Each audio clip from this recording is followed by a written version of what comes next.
2.5 कोटी रुपयाचा निधी आहे आमच्या हक्काचा, नाही कुणाच्या बापाचा। हा दलित समाजाचा निधी दलित समाजाला मिळवून दिल्याशिवाय आम्ही शांत बसणार नाही, गप्प बसणार नाही आणि हा निधी मिळवण्यासाठी आम्ही तीव्र प्रकारचं आंदोलन करू। आज आठवले साहेबांना निवेदन दिले, उद्या आम्ही मुख्यमंत्री महोदयांना देऊ, दिल्लीपर्यंत जाऊ, कोर्टापर्यंत जाऊ, पण हा 2.5 कोटी रुपयाचा आमच्या हक्काचा निधी हा आम्हाला आमच्या दलित वस्तीला, आमच्या मागासवर्गीय भागाला, आम्ही आमच्या भागाला मिळूनच देऊ।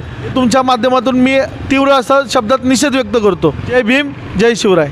सलोनी, जसे की आपण पाहतोय, मी सध्या शेवळवाडी या परिसरामध्ये आलो आहे। शेवळवाडी परिसरामध्ये स्थित असणारी रामदासजी आठवले या शाळेचं उद्घाटन होतं।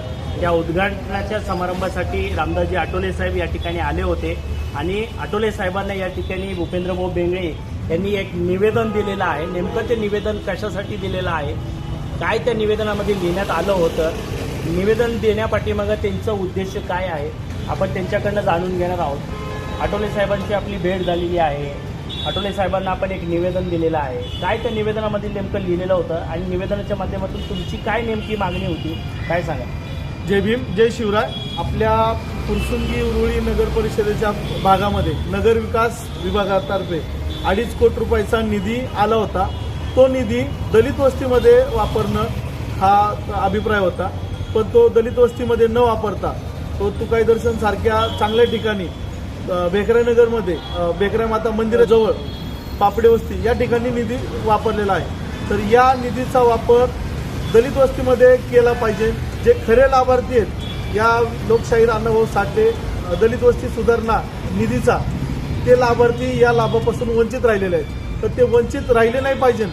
याच्यासाठी मी आज केंद्रीय आमदार सामाजिक न्यायमंत्री आठवले साहेब यांना भेटलो आणि त्यांना एक निवेदन दिलं। त्या निवेदनामार्फत मी त्यांना टोटल डिटेल्स देऊन मी या गोष्टीचा पाठपुरावा केला।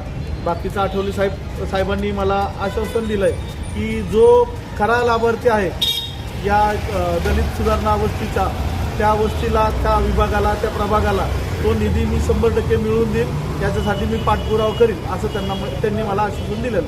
केंद्रीय सामाजिक न्यायमंत्री रामदासजी आठवले साहेब यांना जे पत्र तुम्ही दिलेलं आहे निवेदनाचं, त्या निवेदनाच्या माध्यमातून तुम्ही ते 2.5 कोटी रुपयाचं जे म्हणताय, 2.5 कोटी रुपये निधी आला, परंतु ते निधी दलित समाजाच्या विकास कामासाठी न वापरता तुकाई दर्शन असेल, बेकराईनगर असेल, डमाळवाडी असेल, पापडे वस्ती असेल, अशा ठिकाणी ते दलित समाजाच्या विकास कामासाठी आलेला 2.5 कोटी रुपयाचा निधी दुसरीकडे वापरला गेला आहे, असा तुमचा आरोप आहे। हो, कारण की आपल्या फुरसुंगी उरुळीमध्ये गंगानगरसारखा मागास भाग आहे।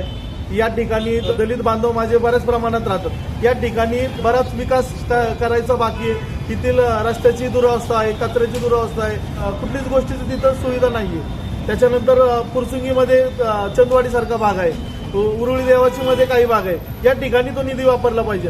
पण हा निधी तुकाई दर्शन सारख्या ठिकाणी वापरणं काय योग्य आहे? तिथं दलित वस्ती आहे का?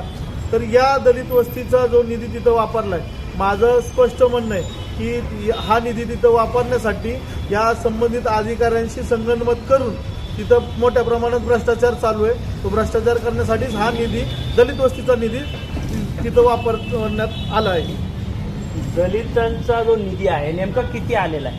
2.5 कोटी रुपयाचा निधी आलेला आहे आणि त्या निधीचा लोकशाहीर अण्णाभाऊ साठे दलित वस्ती सुधारणा निधीचा वापर हा योग्य प्रमाणात झालेला नाही आहे। हा बरेच माझे दलित बांधव या निधीच्यापासून वंचित राहिलेले आहेत, त्या निधीचा गैरवापर होतो। पाहिलं सलोनी, त्या ठिकाणी भूपेंद्रभाऊ बेंगळे यांनी नामदार रामदासजी आठवले साहेब यांना जे निवेदन दिलेलं आहे, ते निवेदन यांच्या हातामध्ये पण आहे। ते निवेदन काय आहे हे पाहू शकतो इथं, हे पहा। 2.5 कोटी रुपयाचा निधी आहे आमच्या हक्काचा, नाही कुणाच्या बापाचा। हा दलित समाजाचा निधी दलित समाजाला मिळवून दिल्याशिवाय आम्ही शांत बसणार नाही, गप्प बसणार नाही आणि हा निधी मिळवण्यासाठी आम्ही तीव्र प्रकारचं आंदोलन करू। आज आठवले साहेबांना निवेदन दिले, उद्या आम्ही मुख्यमंत्री महोदयांना देऊ। आमचा निधी जर नाही मिळाला तर आम्ही दिल्लीपर्यंत जाऊ, कोर्टापर्यंत जाऊ, पण हा 2.5 कोटी रुपयाचा आमच्या हक्काचा निधी हा आम्हाला आमच्या दलित वस्तीला, आमच्या मागासवर्गीय भागाला, आम्ही आमच्या भागाला मिळूनच देऊ।